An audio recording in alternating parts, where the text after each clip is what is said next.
I stood in front of my wife's old tailoring shop, a rusty key resting in my hand. Just moments earlier, my son had called telling me to leave the house I had lived in for more than 30 years, within 48 hours. A few hours before that, at the lawyer's office, I heard my name read last.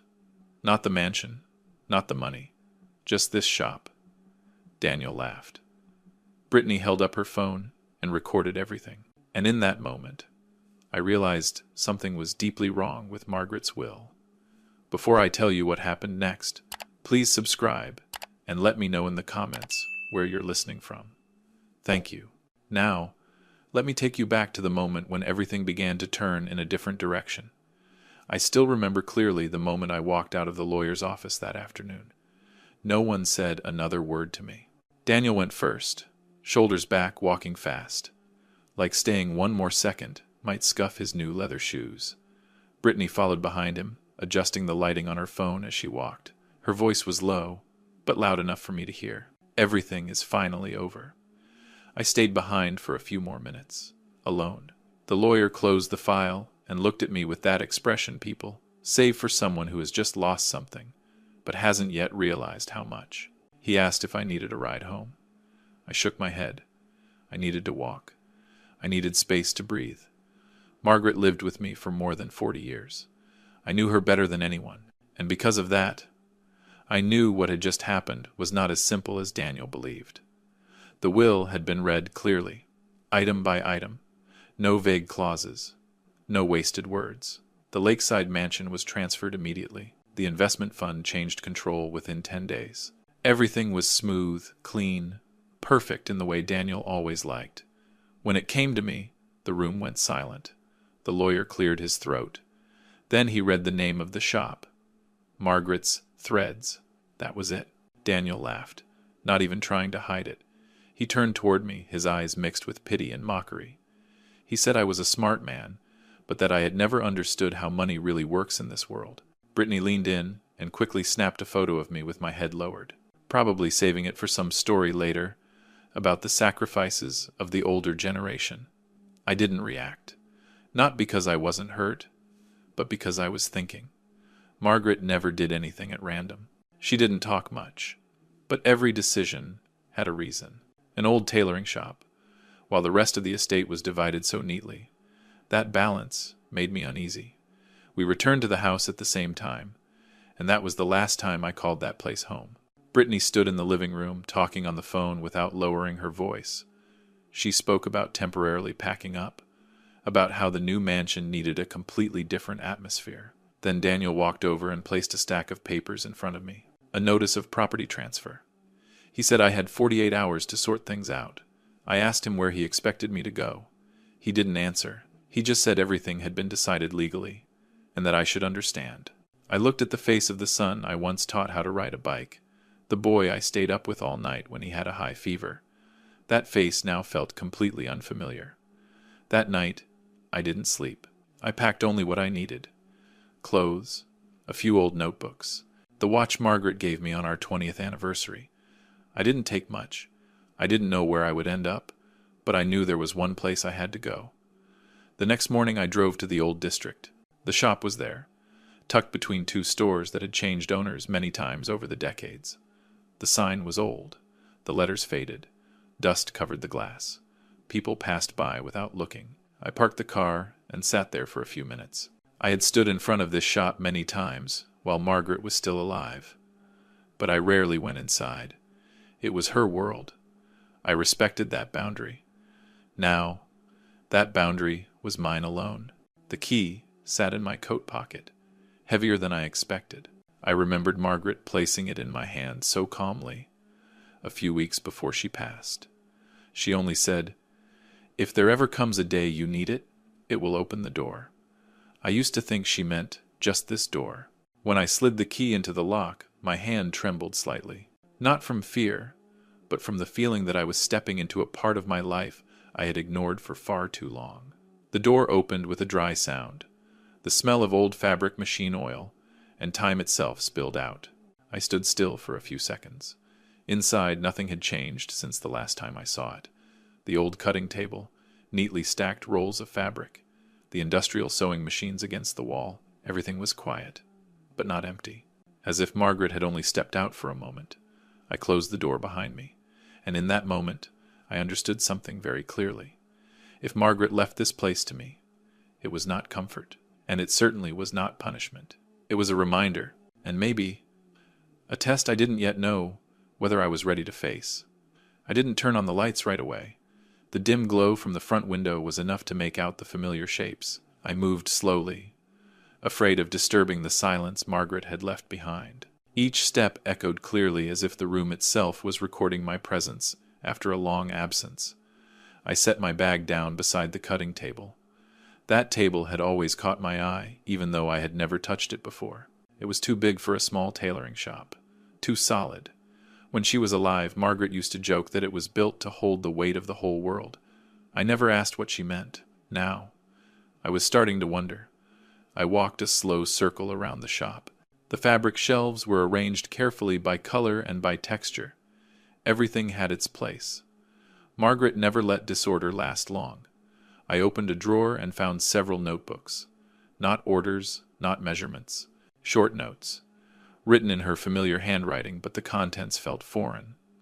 Numbers, symbols, lines carefully crossed out. I closed the drawer. The instincts of a man who once worked in engineering began to stir. There was something here that didn't belong in an ordinary tailoring shop. I returned to the cutting table. When I placed my hand on the wooden surface, I felt an unnecessary thickness. I bent down and examined the legs. The joints were reinforced in a way I had only seen in structures built to carry heavy loads. No one does that just to cut fabric.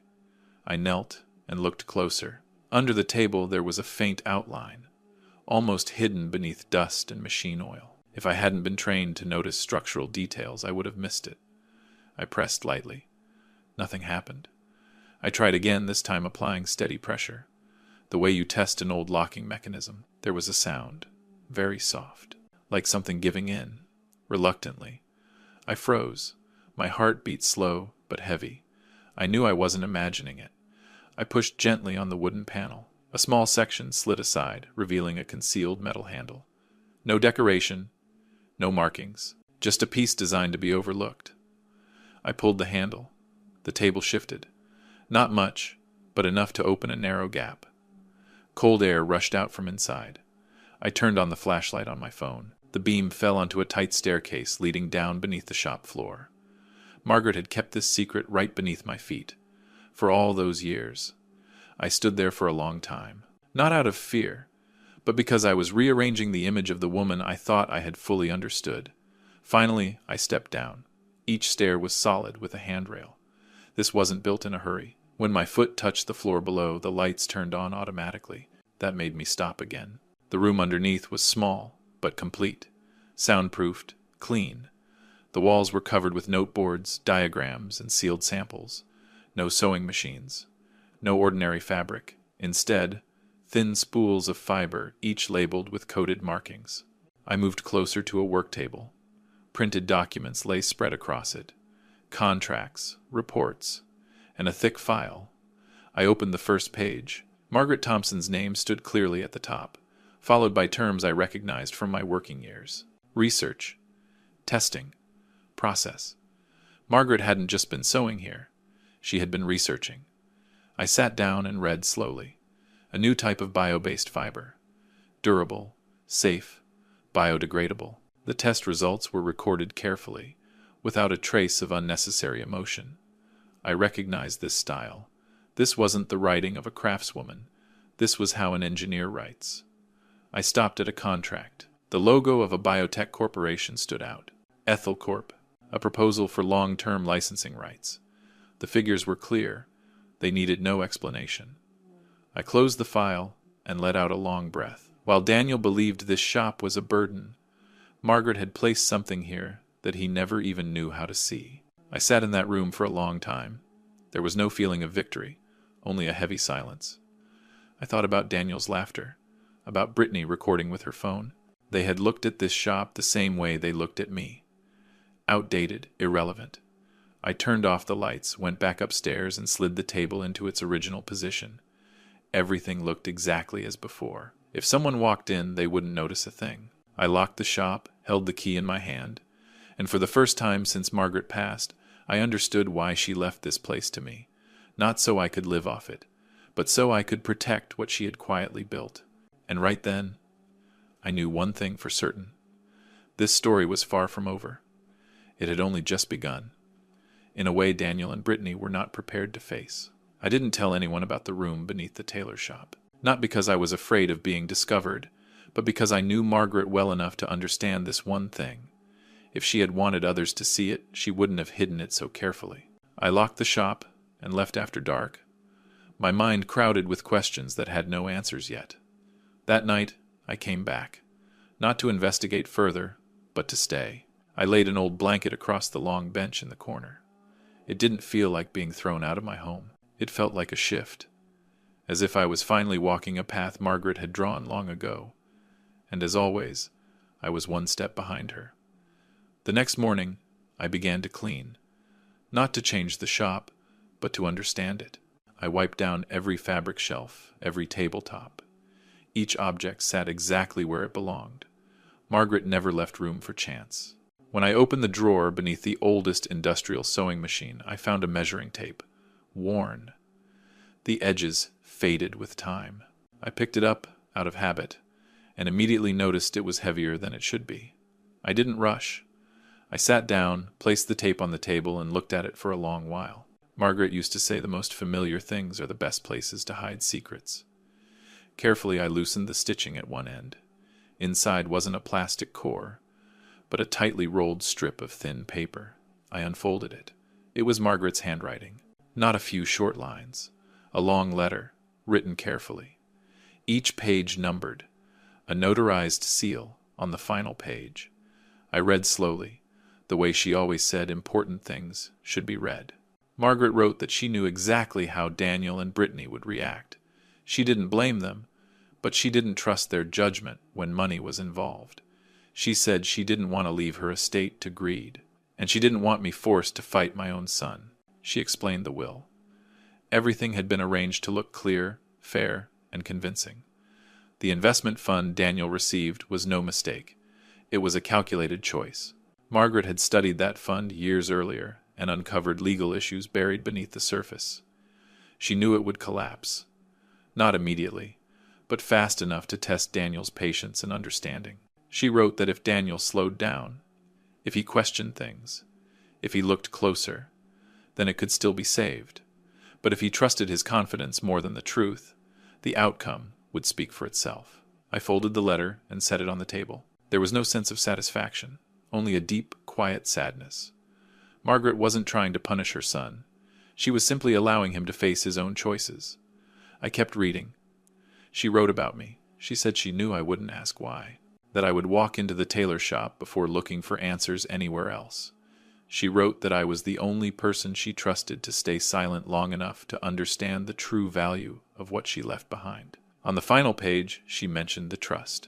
My name was there, clearly stated. The sole beneficiary.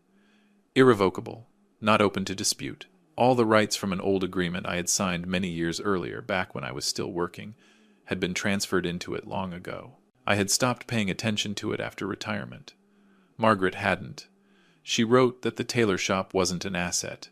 It was an anchor, the place she believed I would still be standing when everything else was pulled away. I sat there for a long time. Morning sunlight streamed through the glass and settled across the table. The letter lay still, as if it had been waiting for me all along. Around noon, my phone vibrated. Daniel's name appeared on the screen. I didn't answer. Not because I was angry, but because I wasn't ready to speak while the story was still unfolding. A few days later, I received a notice from the bank. The numbers had begun to shift. Slowly, but unmistakably. I didn't interfere. I only watched. The way Margaret had, I returned to the room beneath the shop, this time not to discover, but to prepare. I organized the files, marked the important documents. I called an old lawyer, someone I had worked with for years. I didn't explain much. I only said I needed everything reviewed carefully, and kept quiet. When I closed the door to that room, it no longer felt like I was uncovering a secret. I was standing inside a plan that had been set in motion long ago. And at last, It was my turn to carry it forward. Margaret didn't leave me safety. She left me responsibility. And with that responsibility came the question I knew Daniel would eventually have to face when everything falls apart. Would he choose to keep blaming others, or finally understand what he had overlooked from the very beginning? I didn't need to count the days. I only had to watch the small changes appearing in the financial alerts on my phone. At first there were delays, then unusual adjustments, and finally the cold, impersonal lines announcing that part of the accounts had been frozen. Everything unfolded exactly as Margaret had written. Not sooner, not later. I continued living in the tailor shop. Every morning I opened the door at the same hour Margaret used to. I made coffee, sat by the cutting table, and reread her notes. I didn't rush to act. I let things move on their own, toward the point they were bound to reach. Exactly 4 months after the will was read, Daniel called me again. This time, I answered. His voice was no longer steady. The familiar speed was gone, the tone of someone who always believed he was several steps ahead. He spoke quickly, as if afraid that if he stopped, the silence would swallow him whole. He talked about unforeseen troubles, about partners who had gone quiet, about meetings that dragged on without clear answers. I just listened. I didn't interrupt. When he asked if there was anything I could do to help, I told him I had no authority to intervene. I reminded him that every decision had been signed and finalized legally. I said it calmly, without blame. That silence on the other end lasted a long time. A few weeks later, Brittany called. Not on video, just a regular phone call. Her voice was lower than I had ever heard it. She spoke about pressure, about having to sell things that were no longer necessary. I didn't ask questions. I already knew the lakeside mansion was only a matter of time. Meanwhile, I began to reappear. Quietly, without spectacle, I attended a sustainability charity event in the city. I didn't go as a major sponsor, just a name on the guest list. But when it came time to introduce a new partnership project, my name was announced. I walked onto the stage with a thin folder in my hand. The lights didn't unsettle me. I had stood in front of much larger rooms back when I was still working. I signed the contract with Ethel Corp, activating the agreement Margaret had prepared long ago. The first payment was announced. No explanation needed. I knew Daniel was watching. I knew Brittany was, too. Not because I saw them, but because I understood how they watched the world. Through screens. Through things they could no longer control. After that event, everything moved faster. Loans were called in. Legal notices followed. The mansion was listed for sale, then seized before a suitable buyer could be found. Daniel stopped calling. Brittany came to the tailor shop. She stood outside the door for a long time before stepping in. No recording. No adjusting the light. She looked around, as if seeing the place properly for the first time. I didn't invite her to sit. I didn't ask how she was doing. I handed her a folder, copies of the trust documents, the licensing agreement for Margaret's technology. She read it, her hands trembling slightly. I told her everything had been decided long ago, not by me, but by the choices each of us had made. I told her this shop was no longer something they could dismiss. It was where Margaret placed her final trust. Daniel arrived later. He looked older than his age. His shoulders sagged. He no longer scanned the room with a judging gaze. He looked at me for a long time, then asked why I hadn't spoken sooner. I told him I had nothing to say. I hadn't set a trap. I had simply stood still while he walked into it. I told him Margaret had given him a chance. He hadn't recognized it. There was no shouting, no raised voices, only a long silence, heavier than any confrontation. At last, Daniel asked what I wanted. I told him I didn't want his money. I wanted him to work, not for me, but for a new fund, non-profit, transparent management. I wanted him to use his knowledge to repair what he once looked down on. I told him Brittany would have to be involved as well, not as a public face, but as real labor, learning what it means to be responsible for what she promotes. They didn't answer right away. They left in silence. That evening, I locked the tailor shop and stood alone in the familiar room. I didn't feel victorious. I felt a circle slowly closing. Margaret hadn't tried to shield me from the world. She had simply placed me where I could stand firm when the world tested our family. I looked at the cutting table, the place that hid a truth far greater than its worn surface. And I understood that the real shock was never about money or the collapse of shiny things. It comes in the moment when a person is forced to look directly at themselves, with nothing left to hide behind. And I knew that for Daniel and Brittany, that moment was only just beginning. Daniel didn't come back right away. Neither did Brittany. I didn't push them. I understood that some offers, if made too early, sound like disguised charity. Margaret never taught me to do that. A few weeks passed. The tailor shop still opened every morning. I began fixing what needed attention, not to make it new, but to make it last. I kept the old sign. I kept the familiar smell of fabric. Only the room beneath the floor changed slowly, carefully, quietly. Daniel showed up one late afternoon. No appointment. He stood at the door waiting for me to look up. He looked thinner, not from lack of food, but from lack of sleep. He said he had reread all the documents I gave him, that he understood what he had overlooked. I didn't answer right away. I only asked him one thing. Was he willing to work, without a title, without final authority? He nodded. No hesitation. Brittany came a few days later. This time she didn't linger outside. She stepped in, looked around, and asked what she could do. I told her the work wouldn't look good on camera, and it wouldn't make for easy stories. She didn't argue. She just stayed quiet. The months that followed moved slowly. Daniel worked in a small room behind the shop, handling the books for the new fund. No salary, no bonuses, everything audited independently. Brittany worked with young designers. No filming, no posting. She learned how to listen. Some days she left the shop in silence, tired in a way stage lights had never made her feel. I didn't watch them closely. I observed from a distance, not to find fault, but to see whether change was real. Margaret used to say true remorse doesn't come from apologies. It comes from new habits. When the next payment from the technology agreement arrived, I didn't announce it. I let the system run exactly as it had been designed.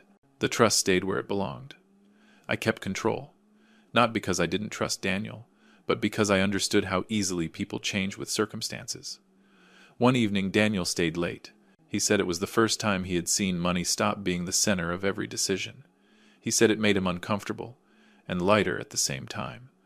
I didn't respond. I just told him to turn off the lights before he left. Brittany changed more slowly, but her change was clearer. She spoke less, listened more. When a young designer failed to meet expectations, she didn't walk away. She stayed. I saw it in the way they greeted her every morning. Toward the end of that year, I made a decision I had thought about for a long time. I used part of the fund to settle the remaining debts of Daniel and Brittany, not to return them to their old lives, but to give them a stable floor to stand on. A small house. No lake, no gates, just quiet. I made it clear this wasn't a reward, and it wasn't full forgiveness. It was a chance to keep living without being crushed by past choices. Daniel understood. So did Brittany. They didn't thank me too much. That reassured me. The tailor shop took on a new name, not to replace the old one, but to expand it. The Margaret Thompson Initiative. I kept the front space as it was. The back became a shared workspace for young people. No noise, no spectacle, just a place safe enough to try and fail. On opening day, there was no big event, just a few of Margaret's old friends, a few designers. Daniel stayed in the back, handling paperwork. Brittany prepared tea. I stood alone by the cutting table, my hand resting on the familiar wood. I remembered the first day I stood here, with a rusty key, and the feeling of being left behind. Everything was still old, but I no longer felt abandoned. I was standing exactly where Margaret wanted me to stand. That evening, after everyone had gone, I went down to the room beneath the floor. The fiber spools were neatly arranged. New notes had been added, continuing Margaret's handwriting. I hung the tie she once made for me, woven from the very first bio-based fiber, on the coat hook. I stood in front of her portrait in the corner of the room. I didn't say much. I told her I had done my best, not to break what she built, that our son was still learning, and that I would stay here a little longer. When I turned off the lights and locked the shop, Old Greenville Street was quiet as always. No applause, no bright lights, just continuation, slow and steady. Margaret was right. The things people once call useless are often the things that last the longest. And sometimes fairness doesn't arrive through victory, but through everyone being placed back where they truly belong. I walked on, unhurried. For the first time in a long while, I wasn't carrying the need to prove anything. Only a quiet steadiness, enough to know this story had closed the way it was meant to. I don't know if I did everything right. I only know that if I hadn't opened that old Tailor shop door that day, everything might have ended very differently. Money can disappear. So can reputation. But what a person leaves behind through their choices, that stays for a long time. If you were in my place, would you have stayed silent the way I did? Or would you have spoken the truth sooner? If you stayed with me until the end. Thank you for listening to my story. If it made you think, or brought back a memory about your own family, leave a like so I know I didn't tell it alone. Subscribe for more stories like this, and share it if you think someone might need to hear it right now. Thank you for your time, and I wish you a peaceful evening.